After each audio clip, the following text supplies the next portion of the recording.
du Père, du Fils et du Saint-Esprit, un seul Dieu, Amen. Chers frères et sœurs, aujourd'hui c'est le 3e dimanche du mois copte Abib, et j'aimerais aborder le thème suivant, la modestie, le contentement et savoir contrôler ses paroles. En introduction, dans l'évangile de l'office de la Sainte Liturgie, le Christ a béni et multiplié les 5 pains et les 2 poissons. Jésus prit les 5 pains et les 2 poissons et, levant les yeux vers le ciel, il les bénit, puis il les rompit et les donna aux disciples pour les offrir à la foule. Tous mangèrent et furent rassasiés, et l'on emporta 12 paniers pleins des morceaux qui restaient. Puis le Christ s'adressa à tous en ces termes. Si quelqu'un veut venir après moi, qu'il renonce à lui-même, qu'il se charge chaque jour de sa croix, et qu'il me suive, car celui qui voudra sauver sa vie la perdra. Mais celui qui la perdra à cause de moi la sauvera. Et que servirait-il à un homme de gagner tout le monde s'il se détruisait ou se perdait lui-même?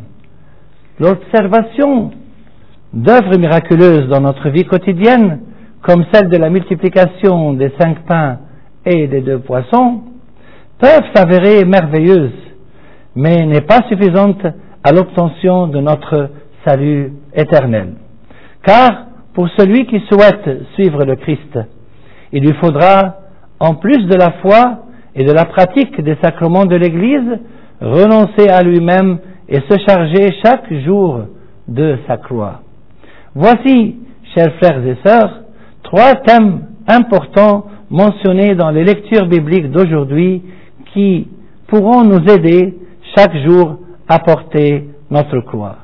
Ces 3 thèmes importants sont la modestie, le contentement et savoir contrôler ses paroles. Premièrement, la modestie. Dans l'évangile de l'office de l'encens du soir, le Christ adressa ensuite une parabole aux conviés en voyant qu'ils choisissaient les premières places, et il leur dit: lorsque tu seras invité par quelqu'un à des noces, ne te mets pas à la première place, de peur qu'il n'y ait parmi les invités une personne plus considérable que toi, et que celui qui vous a invité l'un et l'autre ne vienne te dire: cède la place à cette personne-là. Tu aurais alors la honte d'aller occuper la dernière place. Mais lorsque tu seras invité, va te mettre à la dernière place, afin que, quand celui qui t'a invité viendra, il te dise: mon ami, monte plus haut. Alors cela te fera honneur devant tous ceux qui seront à table avec toi. Pour quelle raison le Christ nous a-t-il conté cette parabole? Il a répondu à cette question lui-même.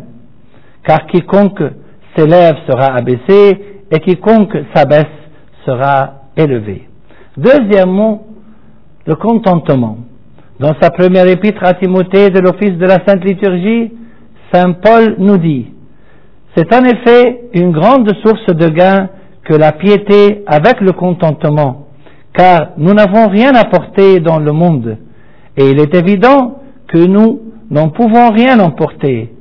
Si donc nous avons la nourriture et le vêtement, cela nous suffira. Saint Paul explique à son disciple Timothée le danger que peuvent subir ceux qui refusent le contentement. Mais ceux qui veulent s'enrichir tombent dans la tentation, dans le piège et dans beaucoup de désirs insensés et pernicieux qui plongent les hommes dans la ruine et la perdition. Car l'amour de l'argent est une racine de tous les maux. Et quelques-uns, en étant possédés, se sont égarés loin de la foi et se sont jetés eux-mêmes dans bien des tourments. Pour toi, homme de Dieu, fuis ces choses et recherche la justice, la piété, la foi, la charité, la patience, la douceur. Troisièmement, savoir contrôler ses paroles. Dans l'épître universelle de l'office de la Sainte Liturgie, Saint Jacques nous avertit du danger des mots que l'on prononce. Mes frères, ne vous mettez pas tous à enseigner, car vous savez que nous serons jugés plus sévèrement. Nous trébuchons tous de plusieurs manières. Si quelqu'un ne trébuche point en parole, c'est un homme parfait, capable de tenir tout son corps en bride. De simples paroles peuvent être lourdes de conséquences. C'est ce que saint Jacques essaie de nous faire comprendre avec les 3 exemples suivants. A. Le mort dans la bouche du cheval. B. Le petit gouvernail d'un bateau. Et C. Un petit feu peut embraser une vaste forêt. A. Le mort dans la bouche du cheval.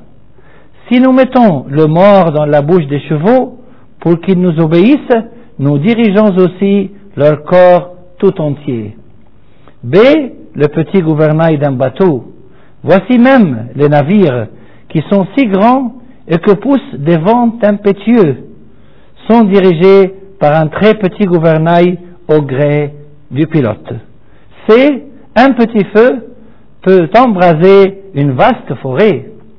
De même, la langue est un petit membre et elle se vante de grandes choses.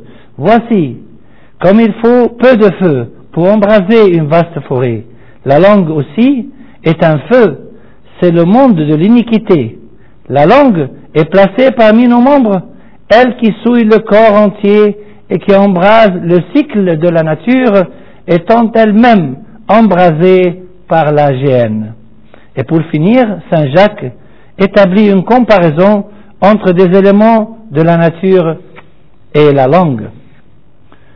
Toutes les espèces de bêtes et d'oiseaux, de reptiles et d'animaux marins sont domptés et ont été domptés par la nature humaine. Mais la langue, aucun homme ne peut la dompter. C'est un mal qu'on ne peut réprimer. Elle est pleine d'un venin mortel. Par elle, nous bénissons le Seigneur notre Père, et par elle, nous maudissons les hommes faits à l'image de Dieu. De la même bouche sortent la bénédiction et la malédiction. Il ne faut pas, mes frères, qu'il en soit ainsi. La source fait-elle jaillir par la même ouverture l'eau douce et l'eau amère? Un figuier, mes frères, peut-il produire des olives, ou une vigne des figues? Une source salée ne peut pas non plus produire de l'eau douce. Pour conclure, chers frères et sœurs, gardons la modestie, le contentement et le contrôle de nos paroles et suivons le bon exemple et les enseignements de notre Seigneur Jésus, à qui la gloire est due maintenant et pour les siècles des siècles. Amen.